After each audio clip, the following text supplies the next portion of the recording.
meie heaks siia nii-öelda mõnusaid mõtteid mõlgutama tulnud, sellepärast et ega see teema on päris magus, milleks me siia tulnud oleme. Meie heaks.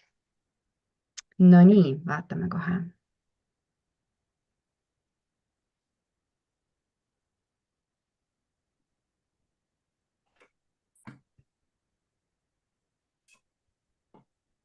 Hetkel tundub, et kõik peaks sujuma.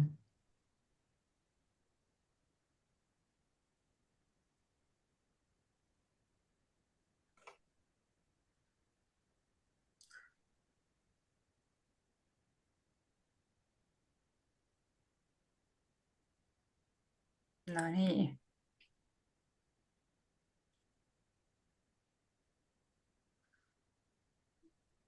Õnnelist reede õhtut sulle, armas naine, kes sa oled meiega täna tulnud siia.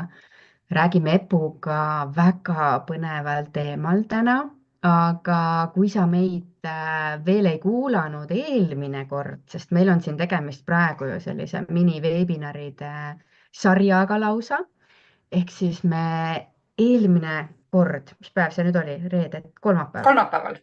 Kolmapäeval ja mul päevad on täiesti sassis rääkisime tegelikult sellisest enesega kohtumisest, iseenda armastavaks omanikuks saamisest, sellest, kuidas sa oled tegelikult justkui nagu sibul, keda veidikene koorida ja iga kord, kui sa avastad endas midagi uut, siis rullub lahti täiesti uus maailm, kuhu jälle veel nii-öelda sügavamale minna. Väga äge, et need teemad siin tegelikult kõnetavad, ehk siis millest me täna räägime?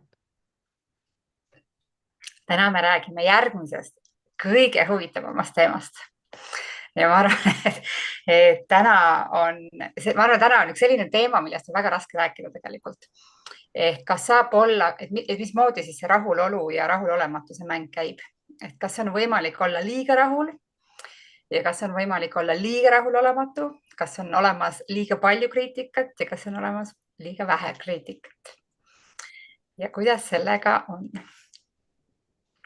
Mis mõtted sinul, Kalja, sellega seoses on, kui sa siin mõtlesid, mis see teema sinu jaoks tähendab? Kõige teravam asi võib-olla, mis tuli kohe üles minu enda jaoks, on see, et miks me näeme sageli ennast täna palju nii-öelda justkui halvemas kohas olevana versus see näiteks, kui me vaatame ennast, toon hea näite, kas või mingisugused pildid, mis on tehtud mõned aastad tagasi, et kui sa vaatad neid pilte, siis üldiselt märkad sa seal, et oi, et ma seal olin kuidagi värskem, säravam ja energilisem ja kuidagi mingisugused sellised positiivsemad emotsioonid tulevad üldiselt on nii. Mina ise märkan küll seda, et ma vaatan enda piltide, et issakene, et oi, et näed, et nagu nii ilusti istus pluus seljas ja tead, seal nagu tundusin kuidagi nii selline mõnus ja kõik. Et miks me täna oleme nii palju kriitilisemad, kui me nii-öelda võib-olla, et kui hommikul ärkad üles, lähed vaatad peeglisse, või päeval kõnnid peeglist mööda, et milline on see mõte, mis sul esimene mõte pähe üldse tuleb, et kui ma peeglisse vaatan, et kas ma märkan seda, et pekki küll, mul tukk on jälle jumala rasvane nagu, on ju, või ma mõtlen seda, et oh, issand, kui ägedalt kohevad mu juuksed on nagu niiviisi, on ju, ehk ja viskad veel niimoodi tukka veel ülespoole, et millele sa rõhku pöörad, on ju, et mida sa märkad, et kas sa esimesena püüad kinni selle negatiivse ja kui sa ta kinni püüad, mis sa temaga peale hakkad? Kas sa siis nagu nämmutadki või? Ei no on jah, kuradi rõve. Siis ma vaatan, mu kulmud on ka kitkumata ja või nagu, ja kas sa nagu siis jäädki nagu närima seda, muudkui närid ja närid ja närid, see on nagu mingisugune kaagutav vanamutt, kes vahest on, sa näed kõrvalt mingeid inimesi nii-öelda, siis sa kuuled ja keegi tänitab ja tänitab ja tänitab kõrval. Ja kas sa iseennast närid ka samamoodi? Või vastupidi, püüad sa teha endale nagu nii-öelda mõttes pai, sõnades pai sellesse võib-olla, vaat öeldakse, et silmad on hingepeegel, et annad endale hoopis selle lahke pilgu ja mõtled, nii äge, nii armas, nii tore, et ma olen iseendaga nii-öelda ise. Mis sinul, Epp, need mõtted tulid? No minu jaoks ei ole, ma arvan, et minu jaoks on nagu see teema selles mõttes oluline, et ta ei vastanduks. Et ma arvan, et kuna minu jaoks isiklikult, ma arvan, sellest räägitakse natuke liiga duaalselt, natuke liiga vastanduvalt, et nad just nagu oleksid vastandid. Et just nagu noh, nii-öelda see surutud rahulolek, ma arvan, see surutud rahulolu on on ka keeruline teema, ma arvan, ja selles mõttes on nagu äge näide, mis sa tõid, ongi, et ma arvan, et võib-olla selle tänase teema suhtes kõige, me juba jõuame lõppu, et mis on see lahendus või mis on see kõige tähtsam. mina arvan, et on oluline märgata, et kulmud on kitkumata või et tukka on vaja pesta. aga seal on nüüd väga suur vahe reaktsioonis ehk, ja mis viibki täiesti otseselt minu jaoks isiklikult selle tänase teemani, on see, et kas ma näen, nii-öelda vaatan, et ahah, mul on juuksed vaja pesta või ma kitkungi need juuksed, need kulmud ära, mis tegelikult, olgem ausad, kui sa kulmudega tegeled, siis see võib-olla 3 karva võtmine, eks ju, võtabki lõpuks aega 10 sekundit või ma hakkan ennast piitsutama. ja siis nüüd tuleb sisse see nii-öelda, et kas ma hakkan endale peksa andma, et näed, sa ma üldse ei hooli ja peaksin rohkem tegema ja näed, see tegelikult see on ka ja see on ka ja see on ka. või ma annan nii-öelda või ma näen seda, et ahah, see on tegemata, teeme ära. ja see on nüüd see koht, kus koha peal ühesõnaga ja siis ongi nii-öelda ja siis järgmine etapp on sellest piitsutamisest. kui me ongi nii-öelda sama küsimuseks, et kas saab olla liiga vähe kriitikat, on nii-öelda üks on see, et ma lähen sellesse endale kolki andmisse, et ma jäängi endast peksma, aga ma ei tee mitte midagi. ja nüüd järgmine lahendus on osadel inimestel see, et ma tuimestan end ära ja nii-öelda kuulutan ennast rahulolevaks, aga ma olengi selline. ja siis ma just nagu blokeerin selle teema ära ja sellisel juhul ma nii-öelda ehitan endale nagu mingisuguse rahulolu rüüv. ja sellisel juhul ma ei tohi just nagu neid asju märgata või ma ei tohi teha või seal ongi jälle tulevad nii-öelda mingid, et on selles mõttes läheb kohe uskumuste küsimuseks. ja seetõttu ma arvan, on see hästi hea, et kohe alguses oli teema, et ma arvan, et selle rahulolu ja kriitika puhul ongi, et kriitika ei ole paha asi, kriitiline mõtlemine on tähtis asi, tegelikult ongi vaja näha, et ongi vahepeal, noh, selles mõttes tegelikult ei ole vaja nagu omada aukudega riideid ja tegelikult ei pea näiteks olema koduriided aukudega, eks, et paljud inimesed, kes nii-öelda tundub, et teised nii-öelda võõrad ei näe, need riided võivad olla suvalised, siis tegelikult ma arvan, see lõpuks on ikkagi nagu eneseitamine ja nagu liiga vähe kriitika, et kõik võib olla tegelikult okei. ja seetõttu nii-öelda on, et mulle tundub, et on oluline näha, et milline see emotsionaalne laeng nende asjade juures on, et kas ma lihtsalt näen, et juuksed on vaja pesta või ongi noh, umbes, et tundubki, et ma ei tea, ükskõik, mis asi see siis on, mida ma nii-öelda endaga teen sisemiselt, väliselt, aga et oi, näe, ma olen ära unustanud või seda pole tükk aega teinud, et ta lihtsalt on neutraalne nii-öelda see käivitaja, et tee ära. või tuleb sinna identiteediline lugu. A la olen nii vilets, olen nii paha, olen nii kole, mida iganes või teine variant on see, et välimus mind ei huvita ma nii-öelda blokin selle ära ja seetõttu ongi, et ma arvan, et märk sellest, kas mingi asi on sul nagu neutraalne, ongi see, et see neutraalsuse puudumine, et kui on mingi teema, mis sind tõmbab käima ja kui sa oled rahulolev ja see teema tõmbab sind sisemiselt käima ja sa blokid ära, et see pole minu teema, siis tere tulemast varjatud rahulolematusse, mis on võtnud kuju, et minuga on kõik hästi ehk siis seetõttu nagu ma arvan, see teema on selline nende mõnes mõttes märkide kuulamine ja siis nagu neutraalsuse tekitamine, tegeliku neutraalsuse tekitamine ja saades aru, et need on tükid minust. et see oli see, mis ma arvan, minu jaoks tekkis kohe ja võib-olla kui ma mõtlesin, et mis see minu lugu on olnud, kuna vaata, minu taust on ikkagi, eks ju, rahulolematus ja minu rahulolematus on mul täpselt nii kõrval, kogu aeg mu kõrval. ja ma arvan, et see on ka jälle selline 0-100 mäng, et ma mäletan, mul tuli just meelde, et mul üks sõbranna tekkis, ühe eluperioodi üks parim sõbranna ja temal oli oskus olla täiesti rahul endaga. ja ma arvan, temalt ma õppisin seda, et kuidas saab olla täiesti rahul, mis tähendas minu jaoks hoolitsematust. ja ühel hetkel, kuna ma ikkagi oma töö tõttu olin meedias, mul olid pildid ja see on see, kus oli, nagu ma õppisin seda, et ma olin liiga hoolitsemata. ja siis ma sain aru seda, et tema on valmis minema liiga mittehoolitsusse. ja see oli õudselt vajalik periood minu jaoks saada aru, mida hoolitsemine tähendab ja mida tähendab tegelikult selline mittekonstruktiivne rahulolu.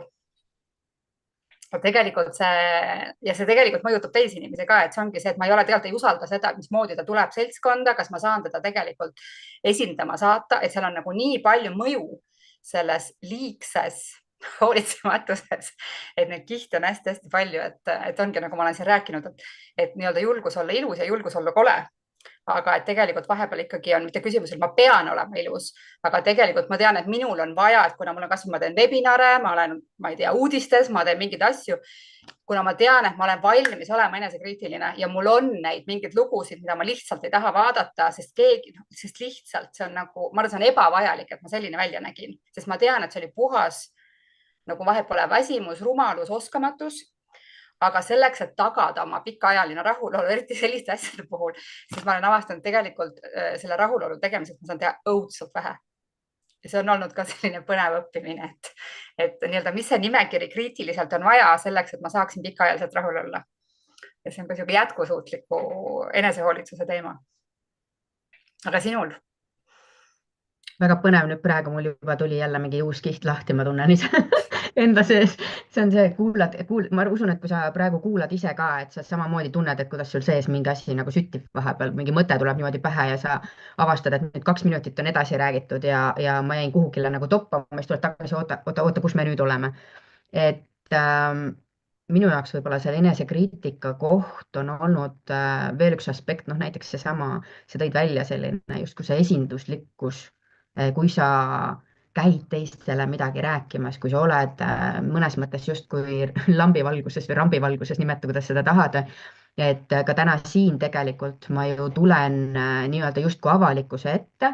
See tähendab seda, et sina, kes sa oled tegelikult nagu varjatud kaameraga, siis justkui sa saad nagu pilkudega üle käia neid, kes on kaamera ees ja anda muudkui nagu templeid sinna peale, et noh, et anna, kas mitu palli 10 annad on ja mis kategoorias, et sa saad kogu aeg anda neid hinnanguid ja mina pean siis samal ajal kas siis nagu kasvatama endale siis mingit seda kihti, et justkui, et ma ei lase ennast sellest arvata, nagu häirida, et kui kuskilt tulebki mingisugune kommentaar, et seda enam, et kui meil täna maailm on täis sellist filterdatud sisu ja visuaale, noh ajakirjadest, noh nii-öelda neid ajakirjade poleemikaid on ju nii palju üles toodud selle koha pealt, et milliseks meie need ideaalid on nagu muudetud nii-öelda. Pluss siis see täna, et kui sa juba lähed mingisugust videot tegema, sa saad automaatfiltrit peale panna niimoodi, et noh, põhimõtteliselt sa ei pea ennast isegi meikima, sellepärast et see filter meigib su kohe ära. Niiviisi, et aga kui sa julged teha siis nagu naturaalsel kujul, nagu sa oled, et kas see siis näitab seda, et sa ei näe ennast adekvaatselt, et issakene, et kas sa siis ei näe, et sul nagu ei sobi olla selline või tegelikult on kõik hästi, aga sa ise tunned, et mingisugust kriitikat niipidi, et kuidas sina näed, et kas see, mis meie ümber on, kui palju see sellist kriitilisuse poolt mõnes mõttes või kui palju sina seda perfektsionismi oled ka taga ajanud, vaata, see on nagu teine pool siin natukene sellel lool, et seda perfektsuse taga ajamine. Ahah, see on väga huvitav. Noh, ma nimetan alati, see on see joonlaudade küsimus, et ma arvan, et see on ka jälle selline, et nii-öelda, et mille kindlasti nagu mina oma töös palju tegelen, on joonlaudade inventuur. Et millega ma siis ennast võrdlen, et kust ma nii joonlaud võtnud olen ja mis on see minu mõõdiksüsteem, millega siis ennast hinnata nii-öelda. Ja see on nüüd minu loo nagu mõnes mõttes huvitavamaks. Et kuigi just nagu mul on mingisugused ootused ja ma tahan ennast ikkagi ju ikkagi uhkelt ja hästi tunda. Ja ma ikkagi tahan kuuluda ja olla armastatud ja meeldida, siis usub naljakal moel mul tegelikult nagu sellist välist perfektsionismi ei ole nagu kunagi olnud ja mul tekib õudne eneseuhkus, et ma ei taha olla nagu teised. Ja see on mingi hästi huvitav, et kui mul on nagu just nagu ikkagi mingi selline see enesekriitika ja meeldida tahtmine, siis seda ma mäletan hästi väiksest peale, et kuidagimoodi on mingisugune nagu ilu otsimine endas on olnud alati see mingisugune nagu mõõdik või samamoodi, et ikka oled ju nagu proovinud nii-öelda vaadata, et mingid nippe võtad või kasvõi sama näiteks esinemine on nagu esinemas käimine, et kuidas leida üles endale, mis riietega esineda näiteks. Ja see on see, kus kohapeal ma olen pidanud otsima, et mis on see minu nii-öelda mugav kest, et ma ei peaks tegelema, täpselt, ma ei tea, millist kangast kanda, et mul ei oleks mingit higiplekki tekiks näiteks, kus on puhas tehniline oskus. Ja see on see, kui ma olen nii palju nagu järginud mingi teisi, nemad teevad nii, ja ma saan aru, et siis ma tunnen, ma olen nagu mingis rüüs, ma ei saa liigutada. Ehk see on selline nagu mingi huvitav otsimine tegelikult, et kuidas nii-öelda, milline kest mulle sobib ja milline kest mind kannab. Ja see nüüd minu jaoks väga huvitava teemani kogu selle rahulolu kriitika teemas, mis sa viskasid lauale, on küsimus loomulikkus. Ma arvan, see on üks õudselt, ma arvan, see on täiesti nagu põrgulik sõna. Ehk mis asi see loomulikkus on, et ka mustad juuksed on ka loomulik asi. Eks ju, et samamoodi on nagu, ma ei tea, vahet pole, mis nagu näha probleem sul on, see on ka loomulik asi, sest mu keha on selline. Ülekaal on ka loomulik asi. eks ju, et see kõik ju minu keha osa ja see on nüüd see, kus tuleb nagu sisse see rahulolematus ja kriitika, hästi keeruline küsimus, eks. et mille suhtes ma olen kriitiline ja mille suhtes ma ei ole piisavalt kriitiline. ja see on, ma arvan, mis on nagu viib meid juba järgmise teemasse, on nii-öelda see sümptomite lugemine, et kas see minu loomulikkus on tegelikult millegi sümptom või see tegelikult on mina oma nagu nii-öelda ongi, ma ei tea, minu juuksed, minu nahk, minu nagu keha oma parimas vormis hoopiski. ja seetõttu mõnes mõttes võib-olla see, et kui ma mõtlesin siin see nipp, et ma arvan, see vahe on tegelikult see, et õppida olla rahulolus siin ja praegu, et ma olen nagu ma olen, ma andestan sellele, mis ma praegu siin olen, aga ma saan aru, et ma võiks tegeleda, nagu ongi see, et mingil kujul ongi, ma ei tea, stressirohke periood olengi võtnud rohkem juurde, olengi, ma ei tea, nii-öelda ongi keha lihtsalt olnud nagu pinges, mis tähendab, ongi, ma ei tea, rohkem kortse, rohkem tuhmust edasi. Andestan, siin praegust on okei, aga ma teen täna õhtul järgmise valiku selleks, et 2 nädala pärast saaks keha jälle nii-öelda jõuda sellesse rahusse tagasi. ja seetõttu see on nagu just nagu korraga on rahulolu siin ja praegu, aga nii-öelda see kriitiline mõtlemine, et nii-öelda, et tegelikult ongi nagu vajan puhkust, et ma vajan nii-öelda, ma ei tea, rõõmu, vajan mingisugust nagu hoidmist ja seetõttu ma arvan, et kriitika ja rahulolu peavad alati koos käima. et see on see kriitiline mõtlemine ja märkamine, aga tegelikult rahulolu siin ja praegu, nagu see mugavustunne siin ja praegu iseendaga, ükskõik, mis seal siis on. aga mitte see, et ma teen teile kõigile nüüd selgeks, et jah, ma olengi selline, ma olen nüüd nii vana ja sellepärast ma peangi olema siin, ma ei tea, ükskõik siis, mida ma kutsun enda loomulikkuseks. nii et seetõttu see loomulikkus võib olla üks väga suur nagu petja. on minu meelest nagu see selline põnev sõna on see. Ma olen sinuga täiesti nõus.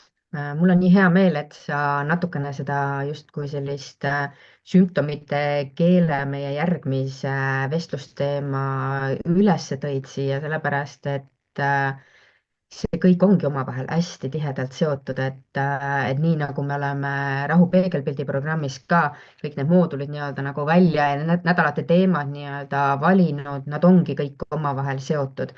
Ehk siis selleks, et seda rahulolu oleks ja juhul, kui sa seal märkadki nii-öelda neid asju, mis sind panevad enda suhtes võib-olla natukene kriitilisemaks, et sul oleks adekvaatne arusaamine, et kas see nüüd ongi siis mingisugune sümptom, millel tegelikult on sügavam põhjus, millega peaks nagu tegelema mingit pidi nii-öelda nagu teadlikumalt või see siis on lihtsalt mingisugune sinu enda isiklik selline ülemõtlemise aspekt, ehk siis, et sa näed midagi, mida tegelikult justkui, sa näed nagu oma silmis nagu näed, aga tegelikult seda nagu teiste silmis just nii-öelda seda ei ole, on ju. Et kas see sümptom on siis selline, millele peaks keskenduma või tegelikult on seal taga hoopis võib-olla seal mõttetasandil, uskumuste tasandil mingisuguseid kohti, millega peaks töötama selleks, et sa õpiksid ennast nägema läbi selle, tahaks öelda nagu selle roosa prilli filtri, on ju. Et mõista ennast paremini nii-öelda.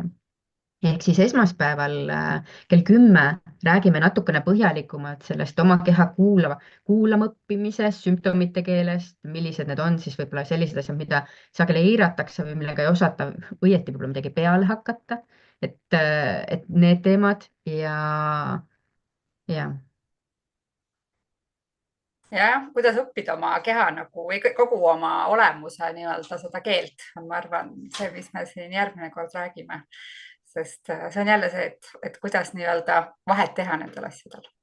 ja ma arvan, see loomulikkus on praegu minu jaoks nagu, mis ma siit täna võtan ise kaasa, ongi, et see on üks hästi tähtis märksõna kogu selle kriitilise rahulolu juures. See on samamoodi, saab küsida, et kas nii-öelda et ma ei tea, kuna Eestis on õudselt ülistatud, et mis see et kas loomulikkus tähendab, et ma nüüd enam massiliselt, eks ju, vahel on see, et nii-öelda slaavi kultuuris on abielus naine võib hästi uhke olla ja mees paneb enam-vähem kasuka ka selga, et näitab, vaatab ilus. Siis Eestis kuidagi tundub, et see mingisugune hiireks muutuv naine on just nagu mingisugune ideaal, mulle tundub jätkuvalt, et kuidagimoodi ikkagi et juuksed ei värvi, ei mäigi, siis natukene nagu tundub, et nagu liiga palju dušikeeli ka ei kasuta, eks, et kuidagimoodi see loomulikkus võib võtta sellise täiesti pööraselt radikaalse vormi Eestis, nagu mulle tundub jätkuvalt, on see mingi ettekujutus. Loomulikkus tähendab, et ma ei oska midagi endaga teha. Küsimus ei ole see, et kas ma pean küüsi lakkima, vaid minu jaoks on põnevam küsimus, kas sa oskad. Et see küsimus ei ole nagu, et ma pean seda tegema, aga see on väga põnev on seal, et see on üks asi, mis ma tahaks siia õhtusse kaasa visata, et mida sinu jaoks loomulikkus tähendab ja kui palju sa suudad olla hetkes rahulolev ja kui palju sa oled hetkes kriitiline ja pikas perspektiivis rahulolev. Et ma nii-öelda olen praegust kriitiline, aga tumestan ainult, pole oluline, ma olengi selline. Ema oli juba ka selline, eks ju. Et nii-öelda vaadata, et kas ma olen nii-öelda armastav hetkes ja strateegiline endaga selleks, et pikas perspektiivis saaks rahul olla või käib see mäng tagurpidi. Ja kui see sind huvitab, siis ma ikka kutsun julgelt meie programmi, sest me ikkagi saame aidata seda nii-öelda, et ma arvan, et me paneme kokku täitsa unikaalse sellise seest ja väljast mängu, et kuidas seda ja kuna mind paelub nii-öelda laiskus ja lihtsus, siis nii-öelda, et see asi oleks nagu praktiline ja eluline. Ja ma lisaks võib-olla siia lihtsalt ühe sellise küsimuse. Võta seda siis, mis nurga alt sa ise tahaksid, ehk et kui me kujutaks ette, et sa käitud ja kohtled oma nahka kui oma parimat sõpra, et kas siis täna sinu praegune selline enesehoolitsuse, ilurutiin, enda nii-öelda selle välimuse poole eest hoolitsemine kuidagi ka muutuks või muutub, kui temast saab sinu parim sõber? Kas sa täna oled oma selle nii-öelda visuaalse poole, naha heaolu poolega, on teil hea suhe?